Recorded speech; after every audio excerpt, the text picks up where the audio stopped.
Volveremos a conversar con usted y también con los otros panelistas. Se encuentra aquí también el señor Saúl Méndez, quien es secretario general del Suntrax, porque queremos conocer también su posición respecto a las reformas de la Caja de Seguro Social y a la situación actual que tiene la institución, como estamos conversando con los otros invitados. Buenas tardes. Gracias por la oportunidad. Felicito el esfuerzo para que la comunidad sea informada. Y de hecho, denunciar de que este es el tipo de esfuerzo que tiene que desarrollarse para que la comunidad pueda informarse. Hay un monopolio de la información en la que no todos se informan porque ya conocemos que muchas de las corporaciones se dedican a llevar los voceros oficiales para que impongan su criterio. Este es un problema viejo, no es un problema nuevo. Este es un problema que en 1994 el Banco Mundial, el Fondo Monetario Internacional, la USAID y otras entidades de financiamiento internacional impusieron la privatización de las pensiones.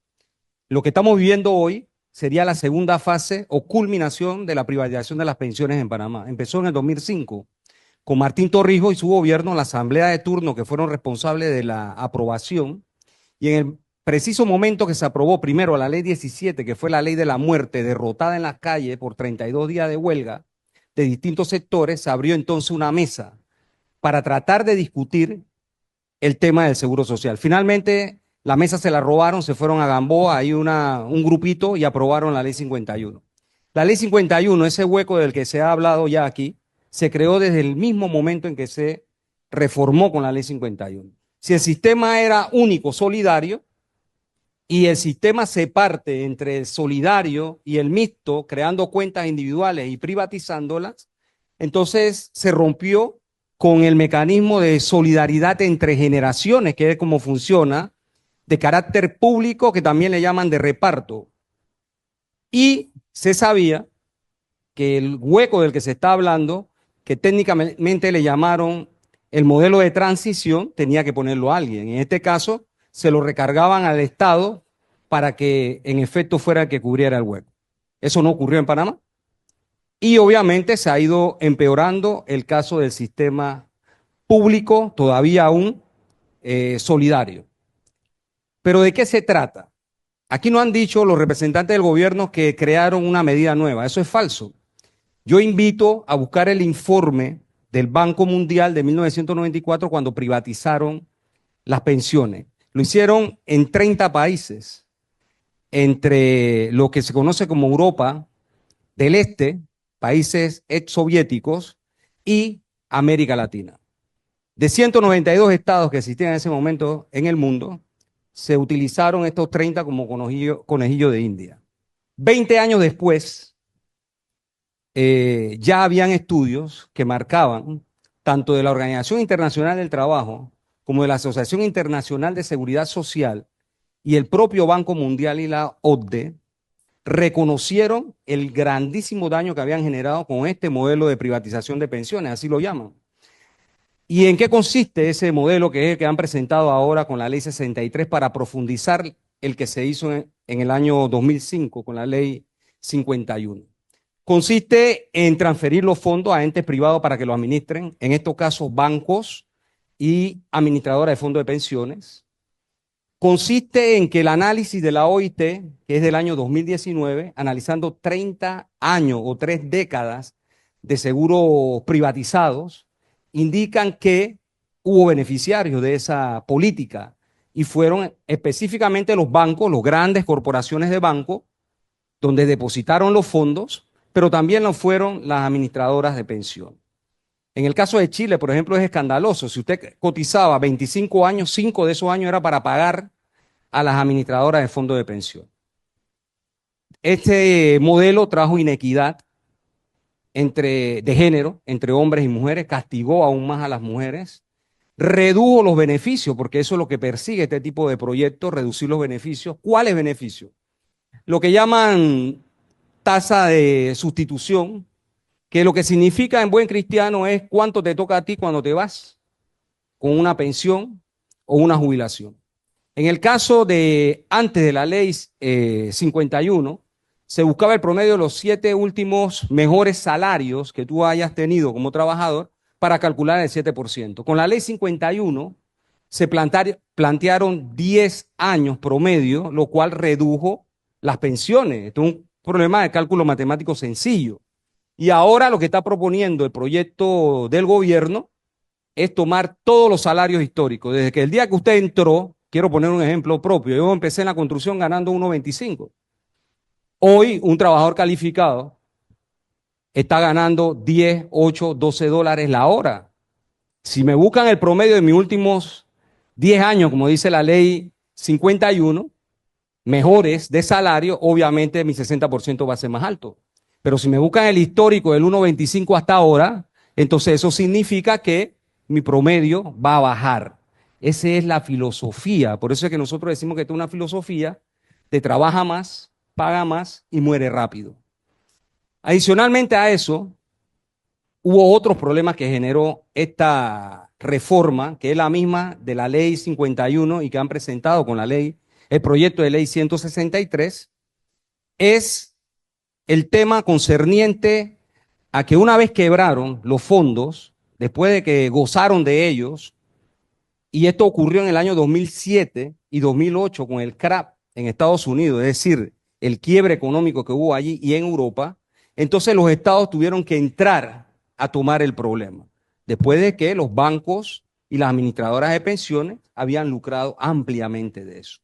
Y allí empieza el retorno de los 18 países que se han mencionado que han regresado al sistema de pensiones público de reparto solidario.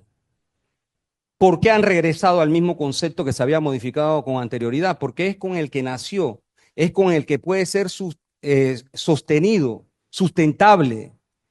¿Y qué significa eso en términos concretos? Que se trata de solidaridad. No la solidaridad tergiversada del gobierno de Mon, de Chapman, etcétera, que hablan ahora de otro concepto de solidaridad que no existe.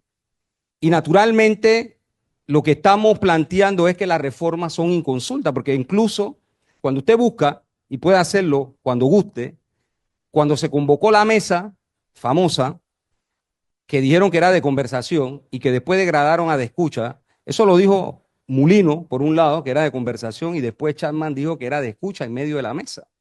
Y varias veces invitó a la gente que estaba allá que se fueran, si no querían esa metodología y que fueran a la asamblea. ¿Qué significó eso? Significó que allí usted iba, presentaba propuestas, tenía que sustentarla técnicamente como lo hicieron las organizaciones que participaron, pero el gobierno nunca presentó propuestas, ni nunca sustentó propuestas. Es más, hoy día el gobierno no ha sustentado. Eso que hicieron el sábado ante los diputados, creo que el que le dio seguimiento se dio inmediatamente cuenta que tanto Chapman como Mon no pudieron sostener desde el punto de vista técnico este tema. Pero yo apunto a Chapman. Chapman dijo en una conferencia de prensa que había entregado el modelo con el que habían hecho el cálculo de las reformas presentadas. Se lo entregó a las calificadoras de riesgo y se la entregó a instituciones financieras internacionales. Pero a los representantes que fueron a la mesa se les exigió que lo entregaran y no lo han entregado hasta ahora. Es más, dijo el sábado que la corrida que él estaba haciendo eran de él y que además tenían derecho de autor.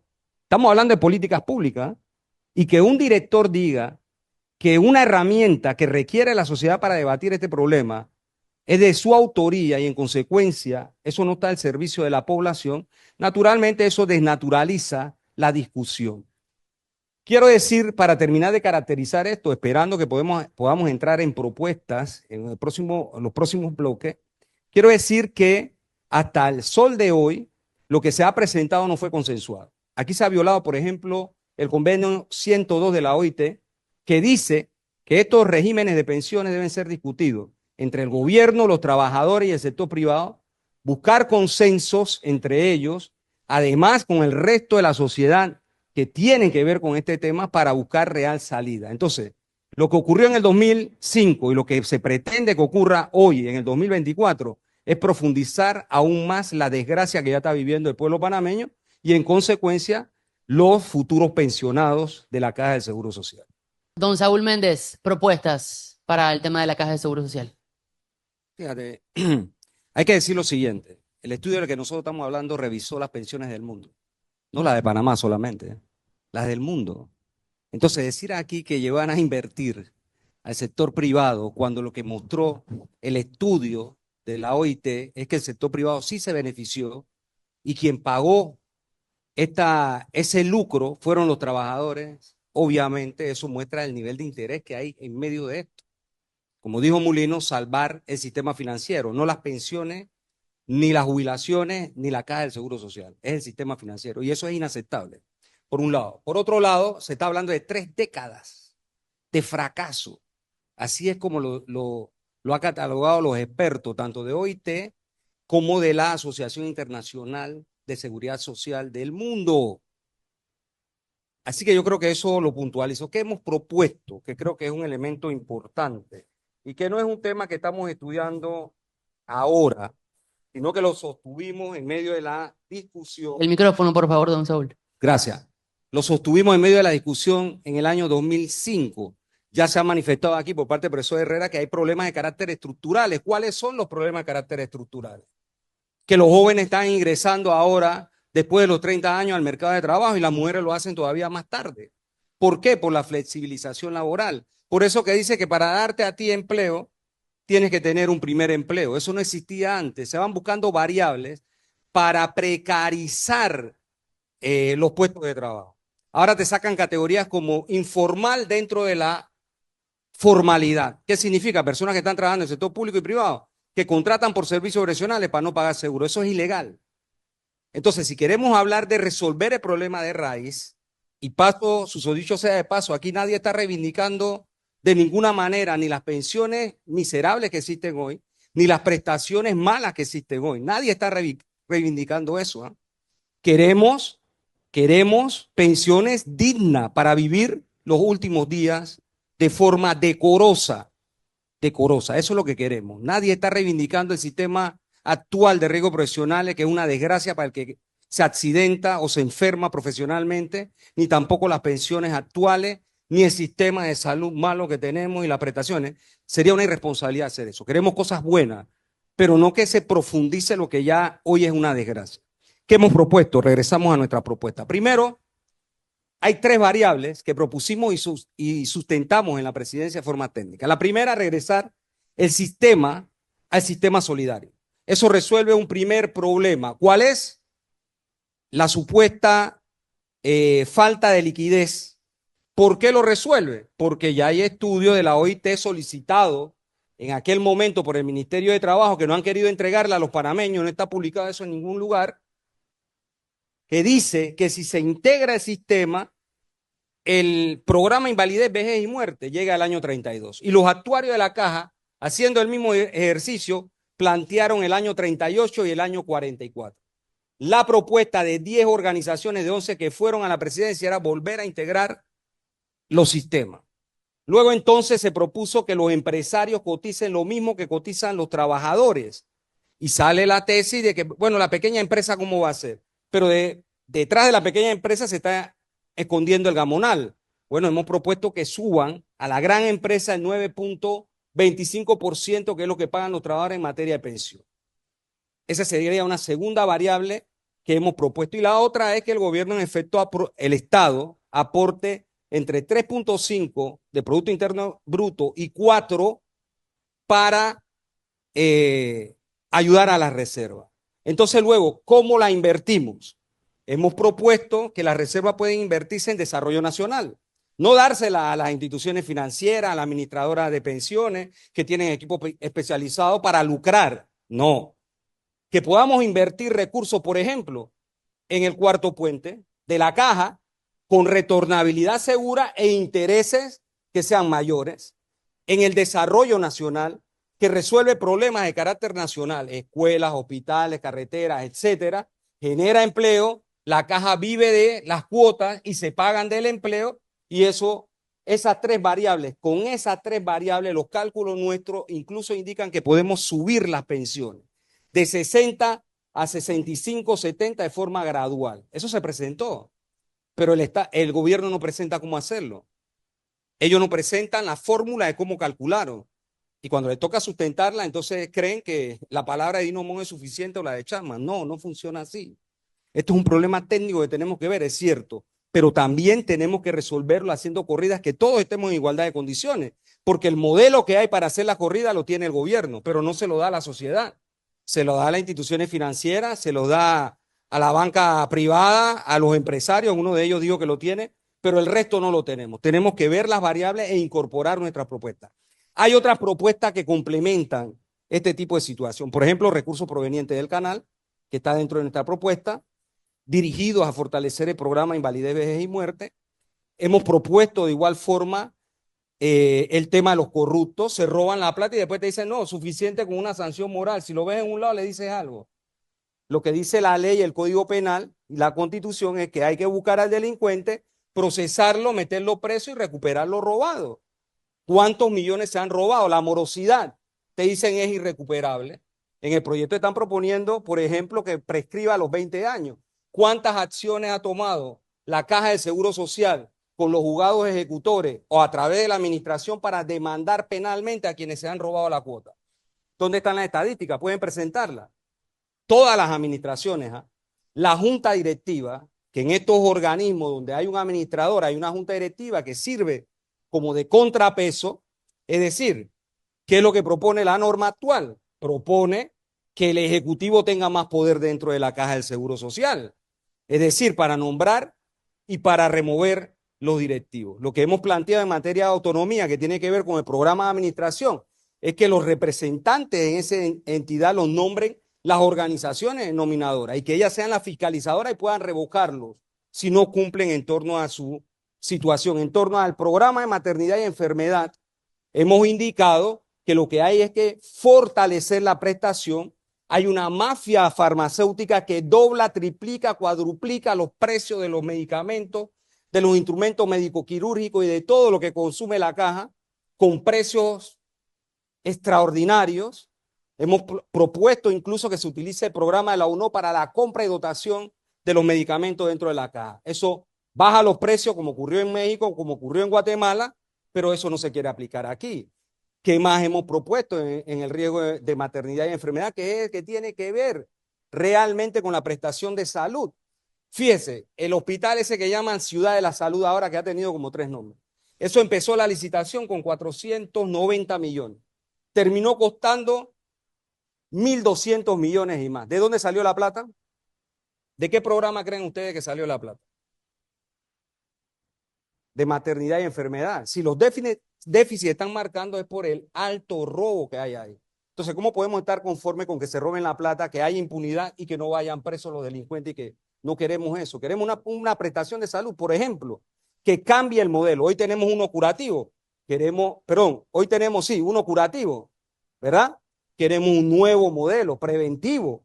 Eso debe ayudar a resolver los problemas porque no queremos 1.000 hospitales, porque eso lo que te implica es que la población está enferma, queremos población sana. Para que haya población sana, su ingesta de alimentos tiene que ser sana. Los salarios tienen que alcanzar para la canasta básica de alimentos, no alcanzan en Panamá los salarios mínimos. Es decir, hemos propuesto también que el salario, que es la variable de la cual se paga la cuota obrero patronal, suba para cubrir el costo de la canasta básica familiar, no alimenticia, sino familiar. ¿Por qué? Porque si mi salario fuera 1.500, el 60% del reparto puro sería sobre 1.500, pero si mi salario es de 500, el 60% obviamente llega a 300 y tanto más o menos. Entonces, ¿qué quiero decir con esto? Quiero decir que las propuestas que hemos hecho están sustentadas técnicamente, pero no se quieren discutir ni debatir, que es lo que estamos planteando. No se debate, no se discute, te llaman a la asamblea. ¿Cómo discutes tú 200 artículos de una propuesta de ley en 15 minutos? Y a eso le llaman consulta. Yo no sé, pero creo que aquí todos tenemos la capacidad de razonar. En 15 minutos alguien podrá hacer un análisis artículo por artículo de una norma jurídica. No lo van a hacer los diputados. Va a ocurrir lo mismo con lo de la mina. Va a haber imposición, el pueblo tendrá que derrotar en las calles este problema para ser escuchado y ver qué salida buscamos. Nosotros proponemos que sí tiene que haber un diálogo real donde haya consenso, donde haya representatividad y saquemos reformas que beneficien a la gente y no al sistema financiero. Saúl Méndez, Gracias. le aclaro que me queda poco tiempo, por favor. Han hablado bastante los demás. Adelante, pero me queda poco tiempo. Este es el documento del Banco Mundial.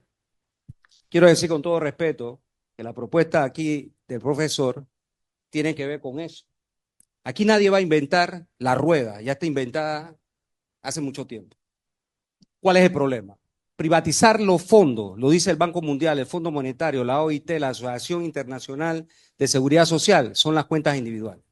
Ningún sistema en el mundo, escúchese bien lo que estoy diciendo, en el mundo puede sostenerse con cuentas individuales.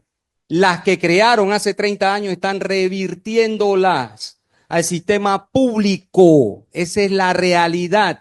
Y nadie ha hecho un estudio más profundo que los especialistas que estoy citando. El Banco Mundial dejó de seguir insistiendo en pensiones privadas, porque individualizar las pensiones es privatizarla, aunque digan 1000 veces que no es así, por un lado. Por otro lado, es importante decir lo siguiente, para que el pueblo lo sabe además. En la crisis del COVID, las administradoras de pensiones cobraron la administración. ¿Cuánto le acreditaron a los dueños de la plata? Ni un centavo. ¿Cómo se comportaron los bancos en medio de la crisis en Panamá del COVID? Hubo ley de moratoria, no se pagaron los impuestos, perdón, los intereses. Todos sabemos cómo funciona esto. El mercado no es una solución para las pensiones. Debo decir además que, en efecto, en menos de 2 meses, no 4, en menos de 2 meses que se ha presentado el proyecto de ley, nadie aquí puede analizarlo todo y discutirlo todo. Aun cuando se presente por bloque, Blandón, van a levantar los diputados la mano sin leer. Si el propio Mulino dijo que él no había visto los superpoderes porque él estaba concentrado en el tema de las finanzas. ¿Qué significa? Que no leyó todo el proyecto. Tampoco lo hizo el gabinete que lo aprobó. Entonces, eso de que es valiente que lo presentó, que los demás no lo presentaron, eso no es ninguna valentía. Querer imponer esto en noviembre y después irse a tomar una champaña en diciembre no es una solución, es agravar el problema. Entonces, sí se requiere debatir y se requiere llegar a consenso porque no se pueden aceptar imposiciones de nadie en torno a un problema tan serio y tan grave como es empeñar las pensiones. Y reitero, eso de que mi cuenta individual, eso lo crearon en el 2005, antes del 2005 que existía. Un solo sistema. Ahora te dicen, no, es que ya eso está en la ley. Bueno, hay que reformar la ley y hay que regresar al sistema que teníamos para ver el tema financiero, pero también resolver los problemas que tiene la institución en términos de las prestaciones. Quería decir eso y gracias. Tenemos espacio para una pregunta más del auditorio. Identifíquese, por favor, y pregunta directa. Gracias. Sí, muy buenas tardes. Boris Núñez, docente aquí de la Universidad de la Cátedra de Derecho Económico. Mire, cuando usted acaba de hablar del caso de Hugo, de su papá de hace 10 años, a mí me vino a la mente el caso de mi mamá hace 20 años. Y yo no he visto ningún director ni ningún ministro atendiendo ese problema de las camillas en los pasillos. Así que un poco de falacia, un poco hablar de la sensibilidad, porque en realidad no se ha demostrado en más de 20 años. Ahora mi pregunta puntual es, ¿por qué insistir tanto en un cambio a un sistema de cuenta individual? Si de 1941 a 2005 el sistema de beneficio definido no había fracasado. ¿Por qué insistir ahora? El deterioro está del 2005 al 2000, actualmente al 2024, y entonces, ¿por qué insistir si ahora el mismo Saúl Menta acaba de decir que hay muchos países que han estado tratando de regresar al sistema solidario? ¿Por qué insistir? Y la pregunta es también, si tanto se ha criticado el tema de la privatización, la pregunta es a los cinco. Explorar la idea de una empresa nacional como es Tocumen S.A., que lo tiene el 100% del Estado, ENA S.A., que tiene el 100% del Estado, y en vez de dárselo ese capital a empresas privadas, que sea una empresa estatal que realmente funcione. Y el problema de la administración no está en la ley, no busquemos la fiebre en la sábana. El problema de la administración está en la falta de ética de los administradores que no administran correctamente en beneficio del pueblo. Yo creo que es claro, estamos en la academia y aquí estamos siendo rigurosos. Y no solo hace falta ser profesor para ser riguroso. Yo estoy citando evidencia de estudios realizados, ¿ok? Y eso es importante, no se puede menospreciar eso. Fíjense, solo para que se tenga una idea. ¿Cuáles países han retornado al sistema de pensiones solidarios, según el estudio de los especialistas en materia de salud y seguridad de 3 organismos internacionales? Han regresado, entre otros, Venezuela, Ecuador, Bulgaria, Argentina, Eslovenia, Letonia, Polonia, la Federación Rusa, etcétera. ¿Sí? ¿Por qué han regresado? ¿Por qué no inventaron otra cosa distinta a la privatización de las pensiones y a la administración privada? Porque son un fracaso de 30 años. Yo estoy citando el estudio y las evidencias desarrolladas. Ese estudio ustedes pueden buscarlo. Está en internet, de la OIT, del Banco Mundial. Pueden buscar además de eso toda la información concerniente a las experiencias. Y resulta ser que la mayoría de las experiencias privadas han fracasado. ¿Quiénes se beneficiaron? Los bancos y las administradoras de pensiones. ¿Quiénes se perjudicaron? Los asegurados, los trabajadores, los jubilados pagaron esto. Entonces, ¿qué quiero decir? Quiero decir que sí estamos dispuestos a debatir, pero ¿a debatir para qué?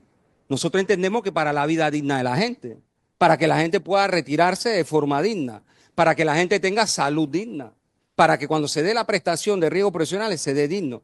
El programa, los 4 programas de la Caja de Seguro Social están separados. La ley orgánica así lo establece. Los 4 programas están separados y se financian de forma distinta a cada uno de ellos. ¿Cuál es el problema?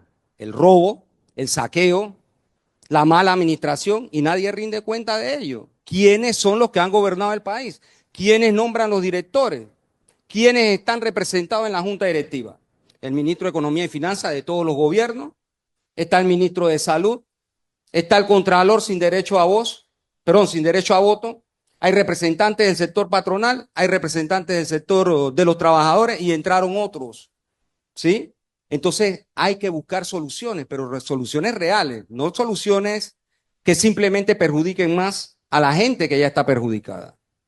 Este es el rol que como medio de comunicación queremos jugar. Queremos tener a todos los actores con el fin de que la audiencia, la población, pueda escuchar todos los puntos de vista en torno al tema Caja de Seguro Social y otros temas que vamos a estar abordando en estos espacios de Radio Panamá.